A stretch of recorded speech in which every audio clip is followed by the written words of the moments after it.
بلاد عجم میں میلاد النبی صلی اللہ علیہ وآلہ وسلم کی محافل کا انعقاد۔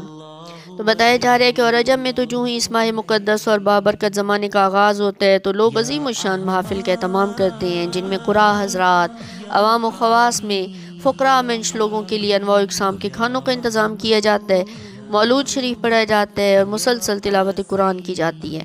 بآواز بلند نعتیہ ترانے پڑھے جاتے ہیں اور فرحت و انصبات کا متعدد طریقوں سے اظہار کیا جاتا ہے، حتیٰ کہ بعض عمر رسیدہ خواتین سوت کاٹ کر اور بن کر رقم جمع کرتی ہیں، جس سے اپنے دور کے اکابرین اور زعماء کی حسب استطاعت ضیافت کرتی۔ میلاد النبی کے اس بابرکت و مکرم مجلس کی تعظیم کا یہ عالم تھا کہ اس دور کے علماء و مشائخ میں سے کوئی بھی اس میں حاضر ہونے سے انکار نہ کرتا، یہ امید کرتے ہوئے کہ اس میں شریک ہو کر نور و سرور اور تسکین قلب حاصل کریں۔ ایک دفعہ شہنشاہ دوراں سلطان زماں ہمایوں بادشاہ اللہ تعالیٰ اس کی پردہ پوشی کرے اور اچھا ٹھکانہ دے، اس نے ارادہ کیا کہ وہ شیخ المشائخ زین الدین محمود ہمدانی نقشبندی قدس سر العزیز کے ہمراہ مجلس منعقد کرے اور ان کے لیے مالی اعانت کا اہتمام کرے، اور یہ مدد اس بادشاہ کے واسطے سے ہو۔ تو شیخ نے آنے سے انکار کر دیا، حتیٰ کہ سلطان کو اپنے پاس بھی آنے سے روک دیا، کیونکہ وہ بفضل تعالیٰ اس سے مستغنی تھے۔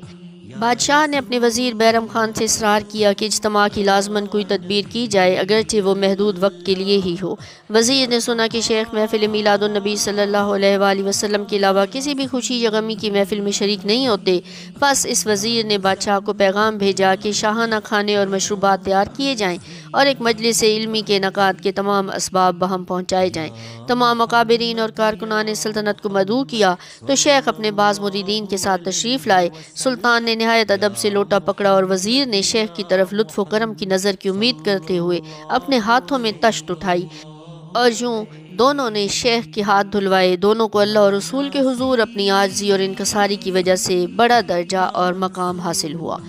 اہل مکہ کی طرف سے محفل میلاد النبی صلی اللہ علیہ وآلہ وسلم کے انعقاد کے حوالے سے بتایا جا رہا ہے کہ امام سخاوی رحمۃ اللہ علیہ فرماتے ہیں کہ اہل مکہ خیر و برکت کی کان ہیں، وہ اس مشہور مقام کی طرف متوجہ ہوتے ہیں جو نبی اکرم صلی اللہ علیہ وآلہ وسلم کی جائے ولادت ہے۔ یہ سوق اللیل میں واقع ہے۔ متوجہ اس لیے ہوتے ہیں تاکہ ان میں سے ہر کوئی اپنے مقصد کو پالے۔ یہ لوگ عید کے دن اس اہتمام میں مزید اضافہ کرتے ہیں، یہاں تک کہ بہت کم ایسا ہوتا ہے کہ کوئی نیک یا بد، سعید یا شقی اس اہتمام سے پیچھے رہ جائے۔ خصوصاً امیر حجاز بلا تردد شرکت کرتے ہیں، اور امیر حجاز کی آمد پر اس جگہ ایک مخصوص نشان بنایا جاتا ہے، پہلے زمانے میں نہیں تھا، اور مکہ کے قاضی اور عالم البرہانی الشافعی نے بے شمار زائرین، خدام اور حاضرین کو کھانا اور مٹھائیاں کھلانے کو پسندیدہ قرار دیا ہے، اور وہ امیر حجاز اپنے گھر میں عوام کے لیے وسیع و عریض دسترخوان بچھاتا ہے، یہ امید کرتے ہوئے کہ آزمائش اور مصیبت ٹل جائے۔ اور اس کے بیٹے الجمالی نے بھی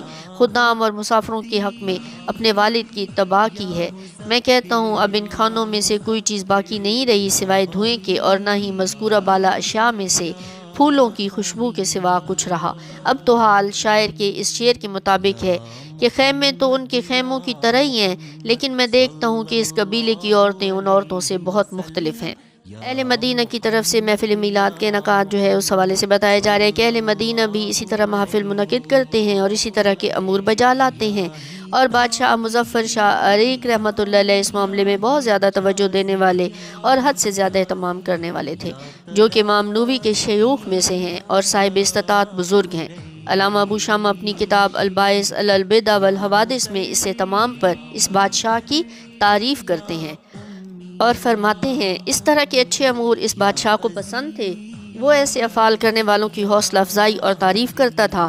امام جزری اس پر اضافہ کرتے ہوئے فرماتے ہیں کہ گو ان امور کی بجاوری سے صرف شیطان کی تذلیل اور اہل ایمان کی شادمانی اور مسرت ہی مقصود ہے۔ آگے مزید فرماتے ہیں کہ جب عیسائی اپنے نبی کی شب ولادت کو بہت بڑے جشن کی طور پر مناتے ہیں تو اہل اسلام حضور اکرم صلی اللہ علیہ وآلہ وسلم کی تعظیم و تکریم کے زیادہ حقدار ہیں کہ آپ صلی اللہ علیہ وآلہ وسلم کے یوم ولادت پر بے پناہ خوشی و مسرت کا اظہار کریں۔ ملا علی قاری رحمۃ اللہ علیہ کی حتمی رائے بتائی جا رہی ہے کہ قرآن مجید کی آیت مبارکہ لقد جاءکم رسول جو ہے،